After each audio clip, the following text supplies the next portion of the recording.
Bom dia, meus irmãos e minhas irmãs em Cristo Jesus. Quero pedir mil desculpas a vocês que ontem eu não pude fazer minha live, não estava em condições de fazer, tá? Algumas coisas não me permitiram fazer. Mas hoje estou vindo aqui para falar com vocês do capítulo de número 11, de número 12 e número 13. Eu vou ler alguns versículos e depois que eu ler esses versículos eu vou trazer a explicação para vocês. Vocês me perdoem por eu não ter conseguido ontem entrar para fazer essa live para vocês, tá bom? Me perdoem mesmo. Eu gostaria muito que você novo que está chegando se inscrevesse no canal. Aperte aí na palavrinha inscrever, no sininho, na palavrinha todas. Depois do lado você vai ver uma mãozinha assim, né? Você clica nessa mãozinha também para mostrar para o nosso canal que você está presente e que você gosta do que você ouve, do que você vê aqui, tá bom? Não repare se o meu estado, minha aparência, né? Porque eu não tive uma noite lá muito agradável. Mas Deus sabe todas as coisas, cada um tem os seus motivos, né? As suas coisas. E no dia seguinte a gente já acorda recuperada, a gente acorda bem, né? E crendo que o nosso Senhor vai estar sempre presente nas nossas vidas e há de fazer o melhor para cada um de nós.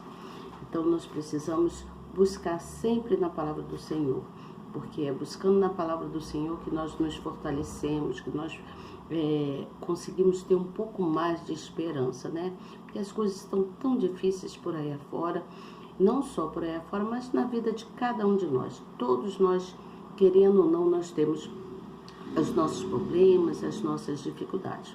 Que Cristo mesmo disse que no mundo haveria aflições, mas que nós tivéssemos ânimos para prosseguir, não é mesmo?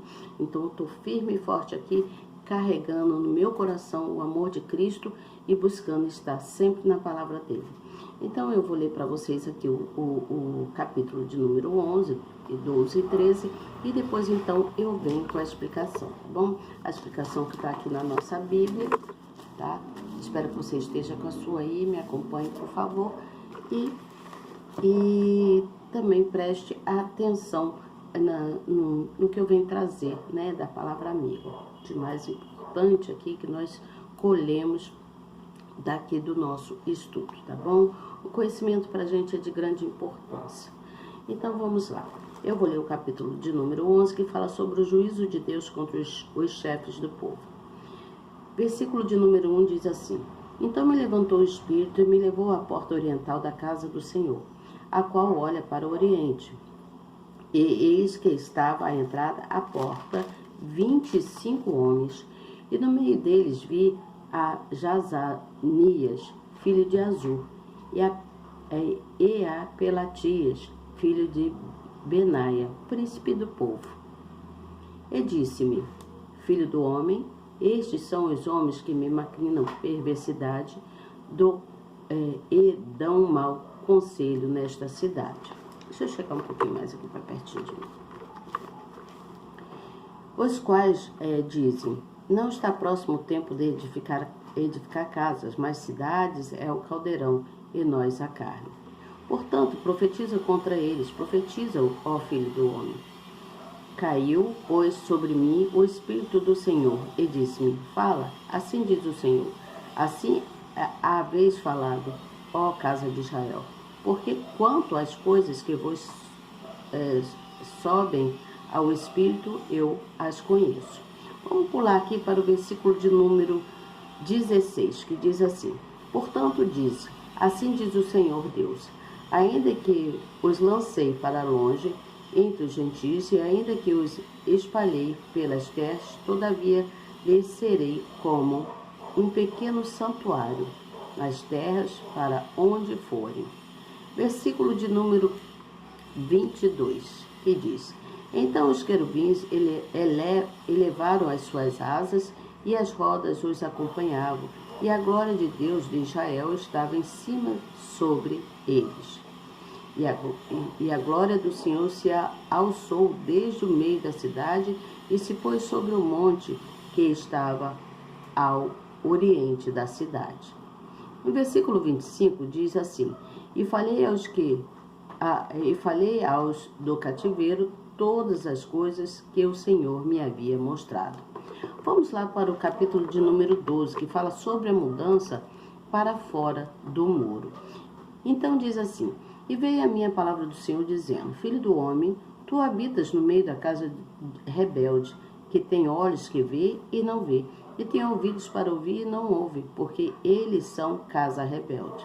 Pois tu, ó filho do homem, prepara mobílias para mudares, e de dia muda aos olhos deles, e do teu lugar mudarás para outro lugar aos olhos deles. Bem pode ser que reparem nisso, ainda que eles são casa rebelde. Então Deus estava explicando que aquele povo era um povo extremamente rebelde, que por mais que falasse com eles, eles continuavam cometendo os mesmos erros, faziam o que era errado. E aí diz aqui também que, no versículo de número 7, diz assim: e fiz assim como se me deu ordem, as minhas mobílias tirei para fora de dia, como mobília de cativeiro. Então à tarde fiz, com a mão, uma abertura na parede. As escuras atirei para fora, e nos meus ombros as levei aos olhos deles. Deus havia dado uma ordem para Ezequiel, para que Ezequiel abrisse um buraco na parede e fizesse o que ele havia dito. E aí diz no versículo de número 12 que o príncipe que está no meio deles levará aos ombros as mobílias, e as escuras sairá. Farão uma abertura na parede para as tirarem por ela, e o seu rosto cobrirá, para que com seus olhos não veja a terra. Então foi dito para que ele abrisse um buraco na parede, e que o príncipe, né, abrindo o buraco, tapasse os olhos, não olhasse para as terras. E aí no versículo de número 16 fala que mais deles deixarei ficar alguns poucos escapos da espada. Ou seja, Deus disse que não deixaria acontecer coisas com alguns dos homens que lá estavam, né? Ele não deixaria a espada, quando ele diz escapos da espada, não deixaria que eles morressem, não morreriam de fome nem de peste, para que eles pudessem contar as abominações que estavam acontecendo naquele local. E aí diz também no versículo 5 que as cidades habitadas seriam devastadas e a terra se tornaria uma desolação. E aí Deus disse que sabereis que todos saberiam que ele era o Senhor. No capítulo de número 13, fala sobre, vem falando sobre a profecia contra os falsos profetas, né? E veio a palavra do Senhor dizendo a Ezequiel: filho do homem, profetiza contra os profetas de Israel que profetizam, e dize aos que só profetizam, de seu coração, ouve a palavra do Senhor. Então ele aqui estava dizendo que os profetas estavam profetizando coisas do coração deles, não o que Deus havia dito, eram coisas que eles inventavam. Então assim diz o Senhor Deus: ai dos profetas loucos que seguem o seu próprio espírito e que nada viram. Então ele vem falando, né? E aí, lá no versículo de número 10, vamos pular lá para o versículo de número 10, que fala: porquanto ando enganando o seu povo, dizendo paz, não havendo, dizendo sobre paz, e não havendo paz. E quando um edifica uma parede, eis que outra cobre com argamassa não temperada. Então, quando um abria, outro tapava com argamassa. No versículo 13, diz que, portanto, assim diz o Senhor Deus: fendê-lo-ei no meu furor com vento tempestuoso e chuva de inundar. Haverá na minha ira e grandes pedras de saraiva na minha indignação para o consumo. Então, Deus disse que faria com que eles sofressem as consequências. E aí no versículo de número 20, fala que, portanto, diz o Senhor Deus, eis aí vou eu contra as vossas almofadas, com que vós ali caçais as almas, fazendo voar, e as arrancarei dos vossos braços, e soltarei as almas. Sim, as almas que vos caçais, fazendo-as voar. Aqui ele está falando sobre as mulheres que eram bordadeiras e faziam lá almofadas e muitas outras coisas. Só que elas faziam de modo que não era correto, buscando pessoas para lá, mas para fazer coisas que entristeciam o coração de Deus. E aí diz assim no versículo de número 22, que visto que entristecesse o coração do justo com falsidade, não o havendo eu entristecido, e fortalecestes as mãos do ímpio, para que não se desviasse do seu mau caminho, para conservá-lo em vida. Portanto, não vereis mais vaidade, nem mais fareis adivinhações, mas livrarei o meu rosto da vossa mão, e sabereis que eu sou o Senhor. Você tem entendimento? Você conseguiu entender aqui? Então, nesse capítulo, vamos retornar lá no capítulo 10. No capítulo 10, nós vimos que a glória do Senhor se afastou daquele povo, né, lá do monte. Ela saiu, a glória do Senhor saiu do monte, porque Deus não se mistura com outros deuses. Ele é único. Ele é único, ele não se mistura com aquilo que é errado, mas sim com a justiça, com aquilo que é certo, né? Então, Deus partiu lá, ele partiu lá da cidade lá de Judá e deixou, né, a destruição lá, né? Então, por que ele deixou a destruição? Porque ele queria que todo aquele povo se humilhasse para ele e se arrependesse. Por isso ele deu uma ordem a Ezequiel. Então, aqui no capítulo de número 11, nós percebemos como que as pessoas agiam naquela época. Ora eles adoravam a Deus, ora eles adoravam a Baal, a ídolos errados, né?